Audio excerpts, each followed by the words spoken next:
A woman's body has invisible boundaries that she guards more carefully than her phone password. And here's what nobody tells you.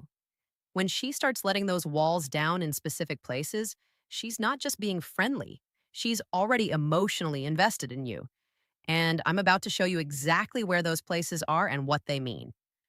Before you assume this is just another surface level relationship video, let me hit you with something that changed how I understood attraction entirely. A study from the Journal of Nonverbal Behavior found that women have significantly smaller intimate zones than men, meaning we're far more selective about who enters our personal space. But here's the twist. When a woman repeatedly allows a specific person to touch certain areas of her body, her brain releases oxytocin at levels comparable to mothers bonding with their newborns. That's not an exaggeration, that's neuroscience. So, what does this mean for you? It means that physical touch isn't random. Women are constantly and often subconsciously communicating their emotional state through the access they grant to their personal space. And most people are completely oblivious to these signals. I've watched countless men fumble through dating, missing the green lights flashing right in front of them. I've seen women practically screaming, I trust you, with their body language, while the guy in question remains as clueless as a goldfish at a TED Talk.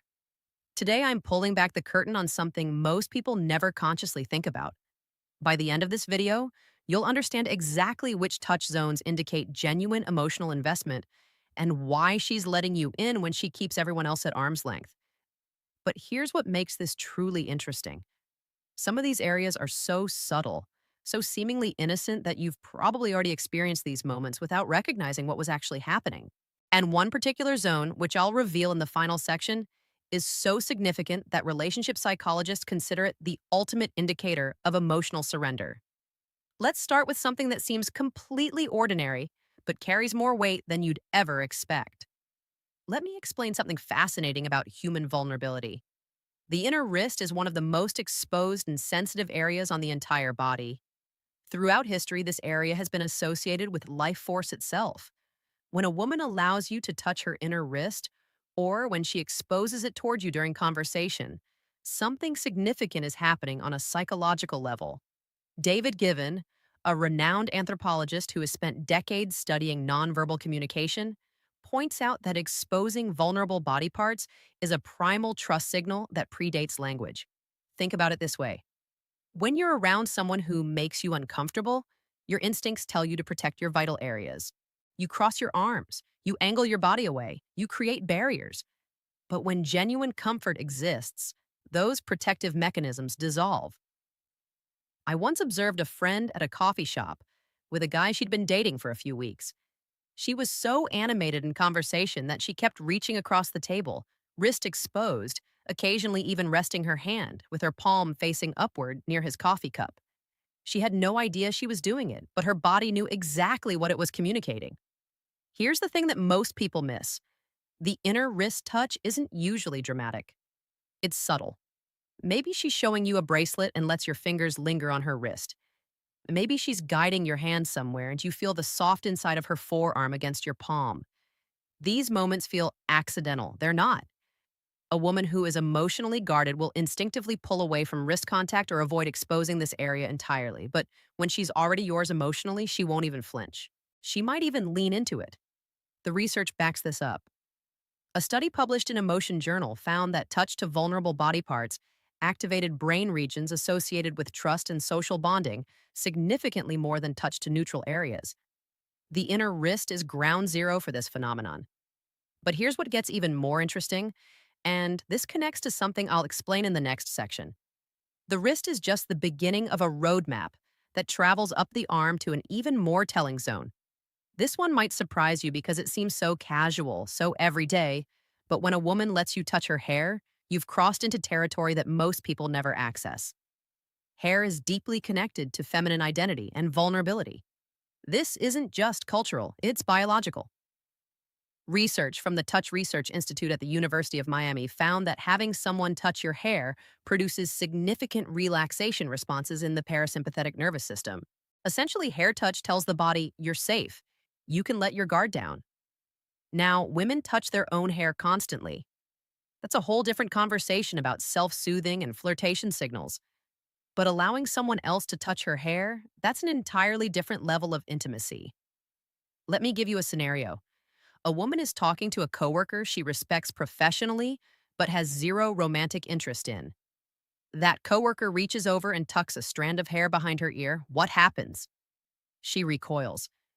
She might laugh it off awkwardly, but internally, every alarm bell is ringing. It feels invasive, presumptuous, wrong. Now, switch that same scenario. She's sitting with a man she's been falling for over the past few months. He reaches over and does the exact same thing, tucks that strand of hair behind her ear. Her response, she melts. She might even close her eyes briefly. Her breathing changes. Same action, completely different reaction.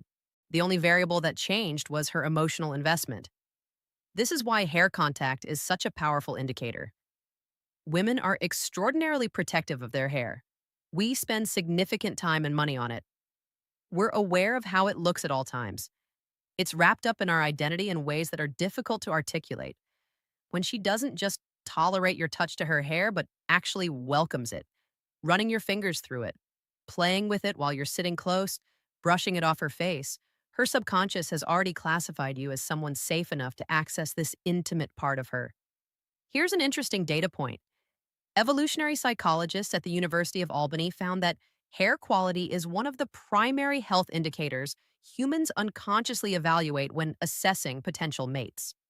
By letting you touch her hair, she's essentially saying, I trust you with something I use to signal my health and genetic fitness to the world. That's not a small thing. And speaking of not small things, the next area on this list is one that most men completely misunderstand. They assume it's purely physical, but the psychology behind it reveals something far more profound about emotional connection. The waist is where things start getting serious. From a purely anatomical standpoint, the midsection houses vital organs. It's where women carry the physical markers of femininity, the curve that distinguishes female form. Allowing someone to place their hands on your waist is essentially granting access to your center of gravity, your core, your vulnerable middle. When a woman is comfortable with your hands on her waist, she's exhibiting what psychologists call approach behavior at its highest level. She's not just tolerating your presence in her personal space. She's actively welcoming you into the zone reserved for protectors and partners. Here's something that fascinated me when I first learned it. Research on proxemics, the study of human spatial relationships, shows that the area immediately around the waist is considered the intimate zone, which typically extends only 0 to 18 in from the body. This zone is reserved exclusively for people with whom we share emotional intimacy, romantic partners, family members, and very close friends. When a woman who is not your relative allows sustained waist contact, her brain has already categorized you as someone in her inner circle. Let me paint a clearer picture here. Have you ever noticed how women react when an unwanted hand finds its way to their waist at a crowded bar or party? The response is immediate. She twists away. She creates distance. She might even physically remove the hand. The discomfort is visceral. But with someone she's emotionally invested in, the waist touch becomes an anchor. She might even lean back into it, using your hand as a point of connection while she continues whatever she was doing. She's not pulling away because she doesn't want to. Her body is seeking more contact, not less. I remember talking to a relationship therapist who shared something brilliant. She said, the waist is where we hold ourselves together, literally and figuratively. When a woman lets you hold her there, she's showing you that she's willing to let you be part of what holds her together. That reframing hit differently for me. There's another layer to this.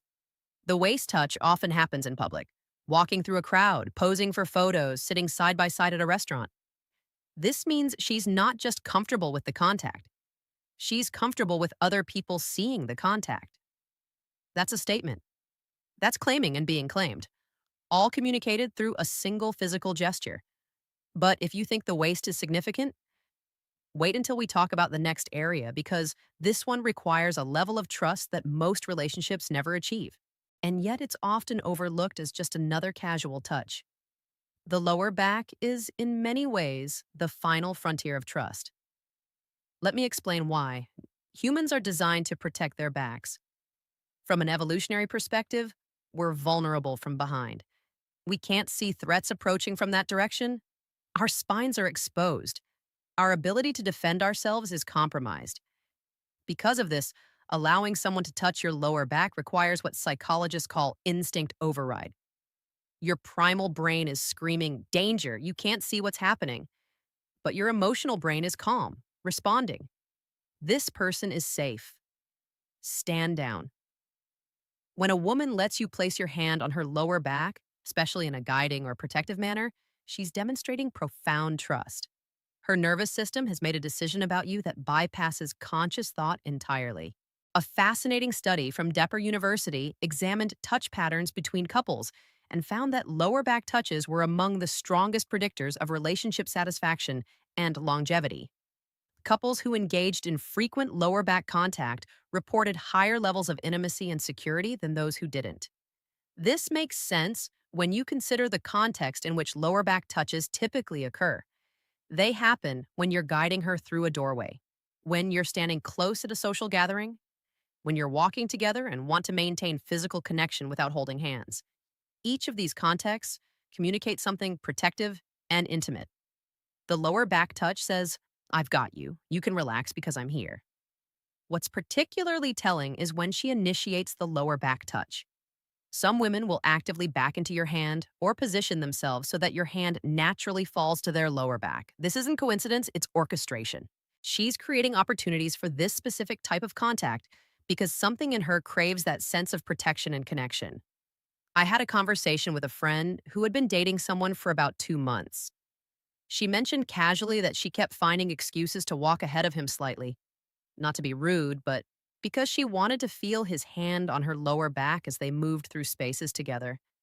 She didn't even realize she was doing it until I pointed out the pattern. Her emotional investment was already complete.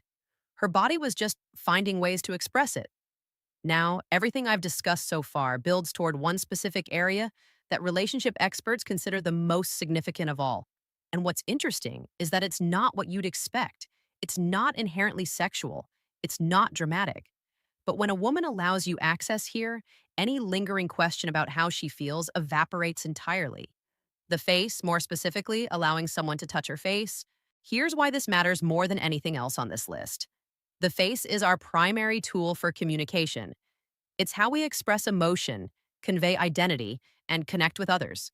It's also extremely vulnerable. Thin skin covering critical sensory organs and countless nerve endings.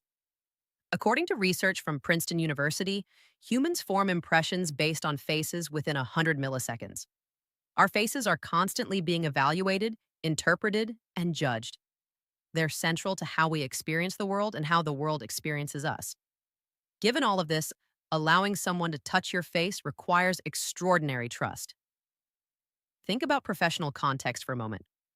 In what scenario would it be appropriate for a colleague to cup your face in their hands? There isn't one.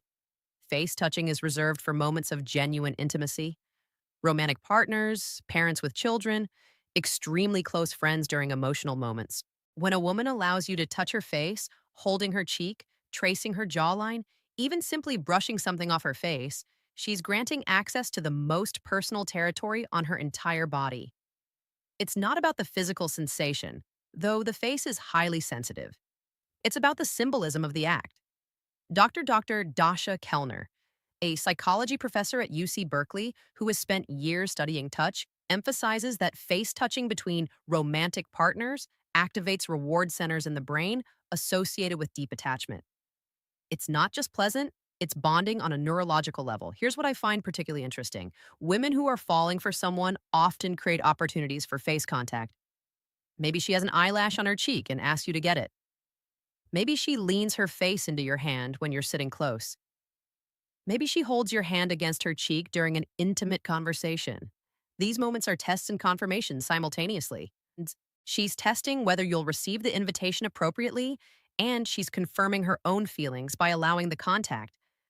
A woman who hasn't emotionally invested in you will reflexively pull back from face contact. It's too intimate, too presumptuous, too much. But a woman who's already yours, she'll close her eyes and lean in. The difference is unmistakable, and a truth that connects everything we've discussed and reveals what these touch permissions really mean. Everything I've shared today points to one fundamental reality. Physical touch is emotional communication.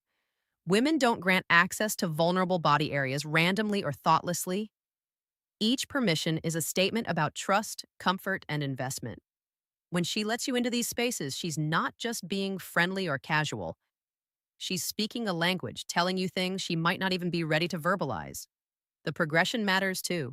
A woman who's developing feelings will typically allow access in stages, starting with seemingly innocent zones and gradually welcoming you into more intimate territories. This progression mirrors the emotional journey happening inside her. Understanding these signals isn't about manipulation or strategy, it's about awareness.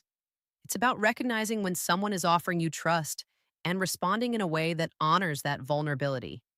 Because here's the truth nobody talks about: women are constantly communicating their feelings through physical boundaries. Men who learn to read these signals accurately find themselves in relationships that feel effortless because they're responding to invitations rather than forcing connections that don't exist. The body doesn't lie. And when she lets you touch these places without hesitation, without pulling away, without any trace of discomfort, her heart has already made its choice. Now you just need to be paying enough attention to notice.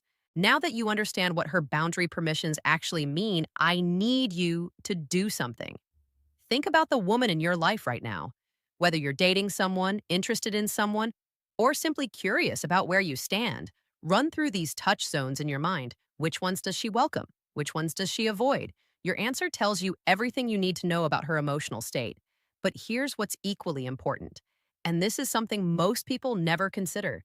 The signals don't just flow one direction. She's also reading your touch patterns, your comfort levels, your willingness to enter her space appropriately. If you want to understand those signals, the ones she's actively sending your way, you need to watch the video appearing on your screen right now. It's called When She Touches This. It's not an accident, it's a clear sign, and it reveals the specific places women touch men when they've already made a decision about them. This isn't optional viewing. This is the second half of the equation you just learned, because knowing what her permissions mean is only useful if you can also recognize when she's initiating contact herself. That video is waiting for you. Click it now before the algorithm buries it somewhere you'll never